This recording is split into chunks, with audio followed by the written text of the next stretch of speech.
For the first time in history, we are entering a period of time where we have more jobs than people. That will fundamentally, and already is, fundamentally shifting how we think about recruitment and retention and engagement. We know that our patients come to us expecting that we're going to give them good clinical care. That's the baseline. In order to bring an N of 1 experience to our patients, we as an organization have to bring an N of 1 experience to our colleagues.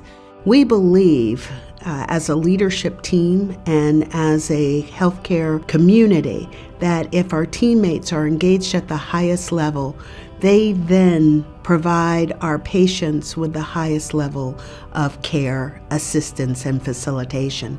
So if I look at the term employee, for me that is really a Department of Labor term. We want teammates. We want everyone to be involved in understanding that their contribution is important to the overall patient experience. The trust and the compact that happens between each caregiver and the patient is fragile. And we have to treat it with the utmost care.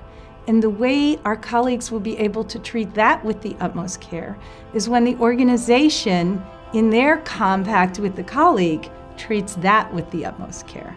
We have a definition of engagement that is, discretionary effort. It is giving of not just my excess, but my substance. The nurse or the physician or the lab tech didn't just show up and do his or her job, but they kind of went over into that other territory of digging deeper and shared a little bit of who they were. If I have a caregiver who walks into my room and is exhausted, doesn't feel they're in a safe working environment, the patient's going to pick up and feel that. The patient isn't going to feel safe. We're going to increase suffering rather than reduce suffering, both for the colleague and for the patient. So if we are able to create a work environment where our colleagues are nurtured body, mind, and spirit, they have that to give to our patients. We made the decision to use Press Ganey as our partner strategically so we could hear the voice of the colleague and the voice of the patient, and then see how we create an atmosphere where both of those voices can sing in their best tune, if you will. I take the survey extremely seriously because it's giving me that pulse of the organization, places and teammates that I would not be able to interact with.